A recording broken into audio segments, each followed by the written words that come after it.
Hey, what's going on, everybody? It's your boy Deal once again bringing you Game on the Line. Now, we got a lot to get into as far as The Last Dance. Episode 9 and 10 had just came out. We saw it. It was, one of those things where you just hate for it to end, but it got to go. So it is what it is. I mean, we got a lot to get into as far as the Black Jesus comment. Michael Jordan telling Reggie Miller. You got Reggie Miller being on fire in Game 3. You got the Karl Malone being the MVP and that motivating Michael Jordan for that 97 series. You can go to Steve Kerr, big shot.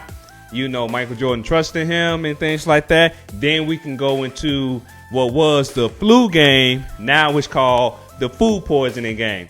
So we got a lot to get into, but let's hit this right here. If you're on YouTube, make sure you hit the subscribe, turn on that notification bell, and keep us going. If you're on Facebook, make sure you like the page, you follow us. And if you're on Instagram, make sure you check out the Instagram Live and keep us going, all right? Now, to start with, the reaction to The Last Dance episode 9 and 10.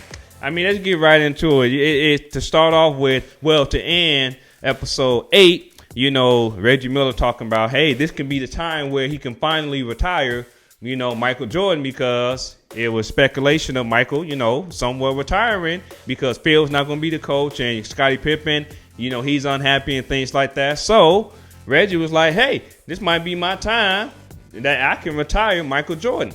In that Eastern Conference Finals, it went all the way down to Game 7 because it was back and forth, and that team was kind of hard to beat.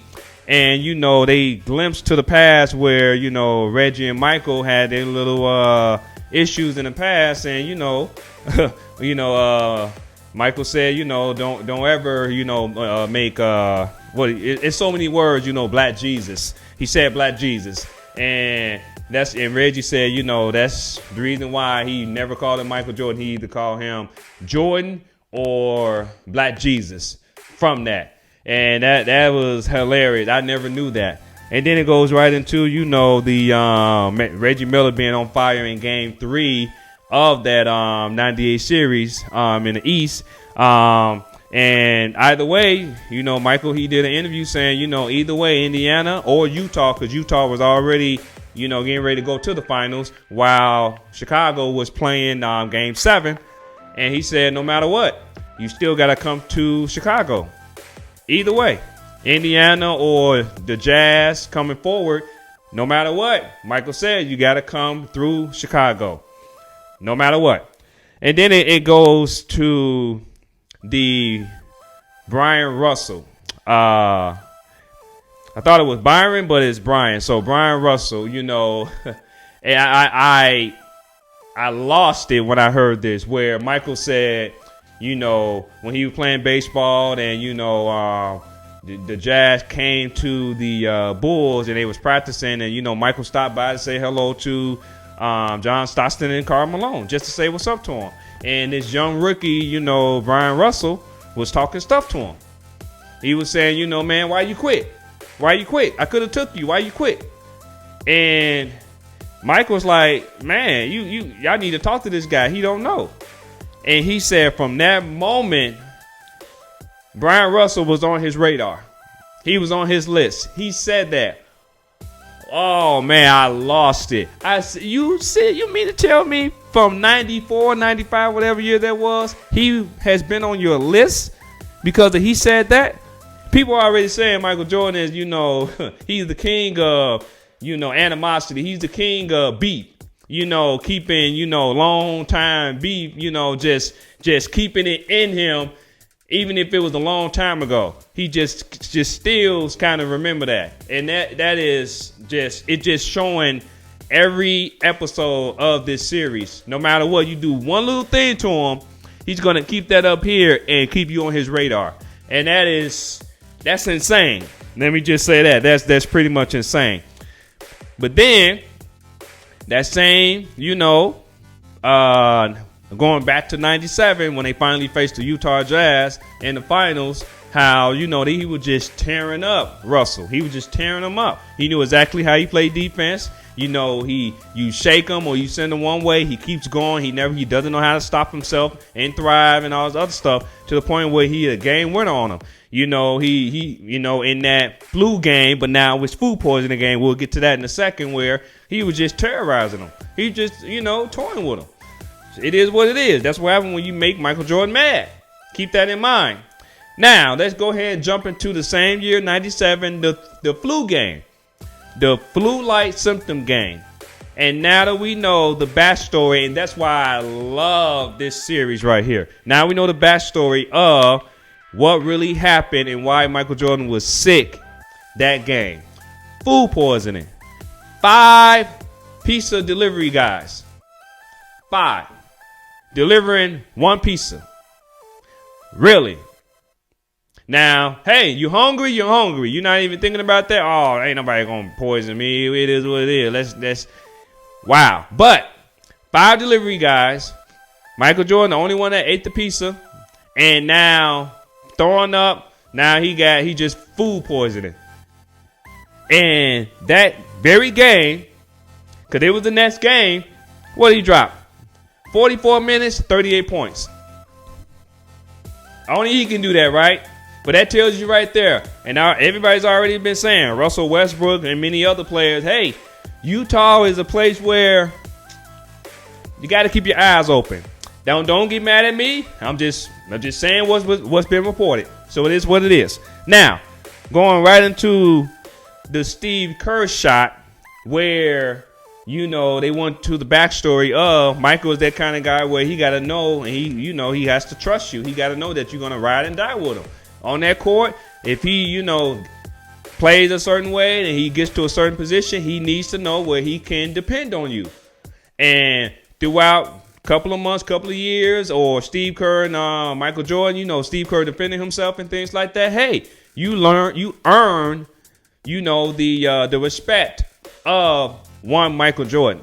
So it goes into that 97 where at home, Bulls, they got the lead, I believe so. And, Michael said to the side, well, hey, if they double team him, be ready. He's going to give you the ball. Be ready. And, it was hysterical. Steve Kerr, yeah, I'll be ready. And, lo and behold, they double team Michael. Steve Kerr goes to the foul line and he passed him the ball, and Steve Kerr hit the shot.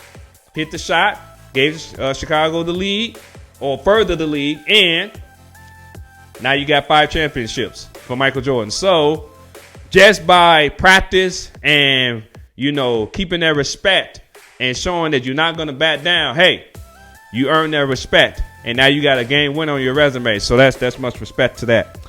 Now, then it goes into the Gus, the father figure for Michael, where, since he lost his father, Gus, the security guy, has become that father figure for MJ. And I thought that was profound, because we all need that at some point, whether it's your mother or your father, or you lose somebody, very close to you that always been there for you. Sometimes you need whoever you're going to have to take that role, because you're still going to need advice. You're still going to need somebody to talk to. You're still going to need somebody to put you in check. That's just life. It's just how it is. So, for Gus, the security guard, to be that guy, and Mike allowing him to be that guy, is just much respect to that. Then that was, as far as that was the entire episode of 9. Episode 9. Now let's jump into 10 real quickly, where, they talk about Dennis Rodman missing practice and going to do his thing. Once again, Dennis Rodman has a thing where he has to let loose. He got to get away. You can't focus, all the time. And I think a lot of us have that, where you're doing one thing and you just need to do something else just for a moment so you can refocus on your craft.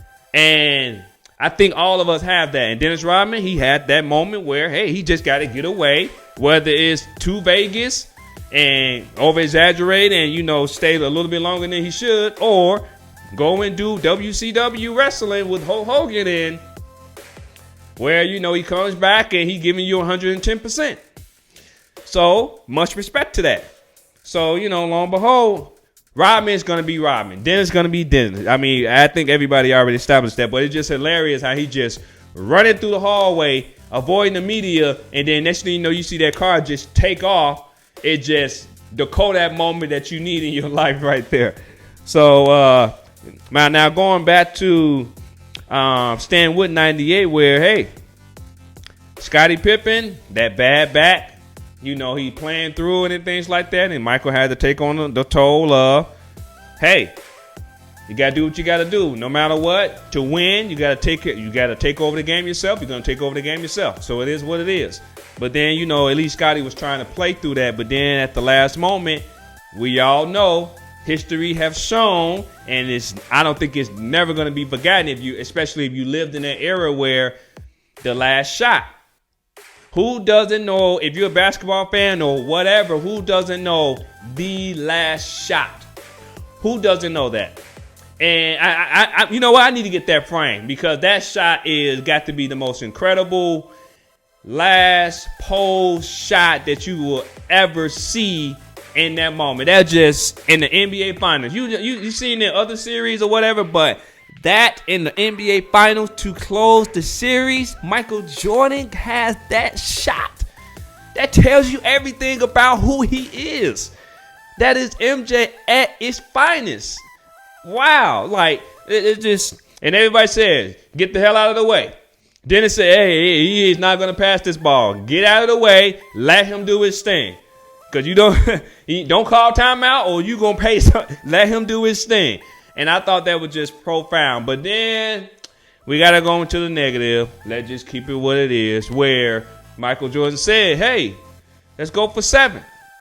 You don't think all these guys, he was already signing 1-year deal leading up to 98. Go for 7. But Reindorf and Krause already ruined the relationship. And now you're talking about trying to get Phil Jackson to come back but go through a rebuild? Are you serious?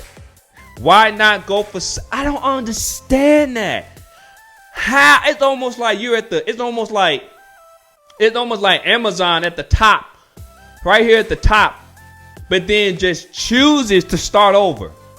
Who does that? You mean to tell me you go from the top and you choose to start over? That is just stupid. Much respect. I mean, I know Jerry Krause has passed away and things like that, but you can still say that's some stupid stuff. How do you go from being at the top and choosing to start over? How do you do that? That's just idiotic, stupid, and the Bulls never recovered. I know we had the Derrick Rose, we had Ron Artest for a little bit, then we had Ben Gordon and all the other stuff, but nobody is Michael Jordan. Nobody is Michael Jordan. I mean, I'm trying to be respectful here, so I'm just gonna end it at that, because this Jerry Krause thing is just making me mad all over again. But at the end of the day, my full takeaway is, there is always a price for greatness. It's all Jerry Krause's fault for that 98, the last dance. That's all because of Jerry Krause. That just call it what it is.